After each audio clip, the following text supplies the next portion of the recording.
Shalom, Pastor. Ya, silakan Bu Rita. Mohon maaf, saya tutup kamera, Pastor.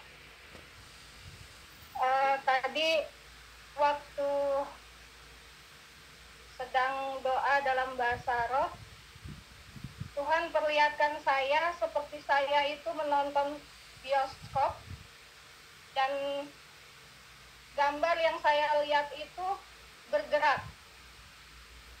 Di penglihatan itu di slide pertama saya melihat akan ada pergerakan dari unsur air, akan terjadi banjir dan banjir bandang. Kemudian slide kedua, akan terjadi musibah dari unsur angin, akan ada angin puting beliung.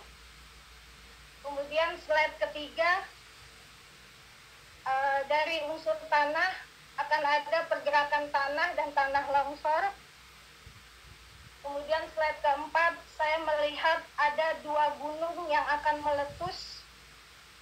Kemudian slide yang kelima, saya melihat ada banyak api, dan ini kebakaran yang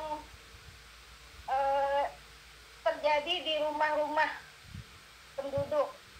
Dan kejadian ini terjadi di Indonesia, tapi saya tidak diperlihatkan daerah mana saja yang akan mengalami musibah bencana. Dan saya dapat 3 ayat dari Tuhan. Pertama, Markus 13 ayat 33. Hati-hatilah dan berjaga-jagalah, sebab kamu tidak tahu bila manakah waktunya tiba. Kemudian Lukas 21 ayat 36. Berjaga-jagalah senantiasa sambil berdoa, supaya kamu beroleh kekuatan untuk luput dari semua yang akan terjadi itu. Kemudian 1 Korintus 16 ayat 13. Berjaga-jagalah, berdirilah dengan teguh di dalam iman. Demikian yang bisa saya sampaikan. Tuhan Yesus memberkati. Oke, terima kasih ya. Saudara, kita tahu bahwa kalau musibah itu datang memang selalu sifatnya tiba-tiba. Ya, kita berdoa supaya tidak ada musibah di bangsa kita. Walaupun saudara, kita tahu ya sering juga musibah-musibah itu memang Tuhan izinkan untuk menyatakan kemurkaan Tuhan atas manusia, karena manusia ini banyak yang udah keterlaluan lah. Ya, keterlaluan melecehkan Tuhan, melawan Tuhan, memberontak kepada Tuhan. Karena itu memang biasanya sangat penting sekali ya.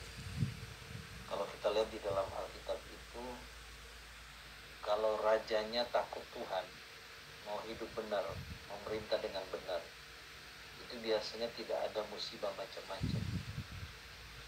Tapi kalau raja yang jahat, yang memimpin Israel, musibah macam-macam terjadi ya. Seperti pada waktu Ahab dan Isabel memerintah Israel, itu musibah kekeringan, kelaparan itu terjadi. Nah, semua itu memang sebagai teguran Tuhan gitu. Nah, kita berdoa supaya hari-hari ini ada kesadaran dan pertobatan untuk pemerintah dan bangsa kita Indonesia ini, supaya mereka bertobat ya. Para mafia, koruptor ya, oknum penegak hukum supaya mereka sadar, mereka bertobat, agar jangan karena perbuatan mereka, kejahatan mereka, kita ini rakyat Indonesia yang kena getahnya lah istilahnya ya. Karena memang itu yang selalu terjadi. Makanya saudara, kita harus terus berdoa. Nah, sekarang ini kan keputusan dari MK tidak lagi presiden threshold sebanyak 20% untuk mencalonkan seorang jadi presiden ya, dari partai-partai kecil kecil pun yang nggak punya kursi di DPR bisa mencalonkan seorang presiden. Nah, kita berdoa dalam Pilpres nanti 2029 juga Tuhan munculkan ya pemimpin-pemimpin yang terbaik buat bangsa ini. Kita terus berdoa untuk pemerintahan yang sekarang agar benar-benar menjadi pemerintahan yang benar, yang tak